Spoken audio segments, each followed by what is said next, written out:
Hey, this is Dave and Rich again at housebearings.com. Today we're going to show you how to cut out a hinge space for a new hinge on a new door. And that's the finished product right there. We're going to show you how to do the rest where it's nice and easy and fast, and it'll save you a bunch of money. Okay, to do this project you're going to need your drill for a couple screws. You're going to need a hinge, and then you're going to need this handy dandy. It's called this product that we have is called Hingemate 150, and it allows you to do a couple different shapes of hinges with it. And what it is basically a template that you attach to. I've already taken my hinge, measured where they're going in the existing door jamb, and if you don't even have pockets on your door jamb, they give you a measuring guide there to where to place them. But I'm just matching this new door to this existing jamb. And so I measured to the top of the hinge, and then I put my hinge on there and traced it out. That gives me kind of a ballpark of what I'm going to do. But this jig has these little punched out spaces that's going to line your jig up to where it's going to go in the door. And so what we're doing, that piece right there and this piece right here slides and stops it from moving, so you're just the right depth this direction.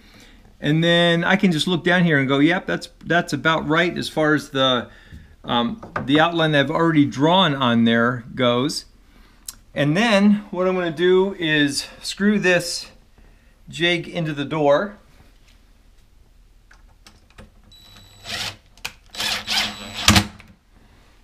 And this, what I'm going to use next to cut out the space is my router. And this Hingemate 150 comes with the router for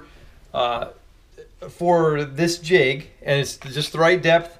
And what it does is this bearing is going to slide around on the inside of this jig, and the blade is just a little bit indented, and it's going to cut out the material on the side of the door. And it is super easy to do, and all we have to do now is turn this puppy on and let her go.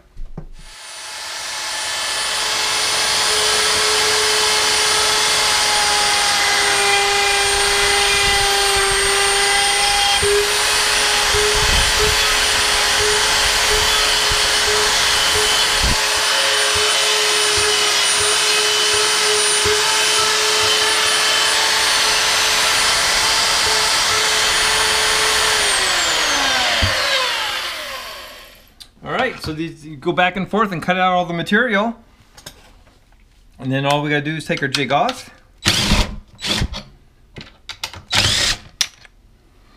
and voila, a perfect cutout for your hinge.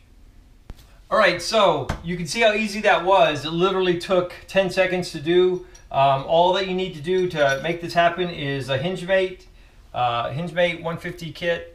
And that gives you this hinge cut out and another one that's a 3-inch. This is a 3-inch and this is a 3.5. And this is a 5/8 inch radius. And if you spin it around, this can pop out. And if you pop it out and spin it around, now you have a 1/4 inch radius. So it all depends on the type of the size hinge that you have. But all that comes together with this Hingemate 150 and the router bit, which is that guy right there. And then all else you need is, we have a Sears Craftsman router, 1 horsepower. It's really versatile little router. And then of course we have our impact drill, our Dewalt impact drill. These are must-have tools for a whole lot of reasons. And if you have all this stuff, you are good to go, and you can pop these hinge cutouts real quick. We have affiliate links to all these products in our description below. It doesn't cost you anything if you use them, but it certainly does help us out, as Amazon will shoot us a little commission, and that helps us make videos. So thanks a lot for watching. I hope this helps give you a little confidence to make a perfect mortise cutout for your hinge, and makes your projects just go that much easier. If you haven't already, subscribe. We'd love to have you on board, and we'll keep shooting you videos. Hit the little bell, and when you do so, the little bell will make sure that you get notified whenever we post up a new video. YouTube takes care of that for you. And secondly, if you got a comment or a question, please go ahead and shoot us a question. We'll answer just as soon as we possibly can. Thanks a lot for viewing. See you next time.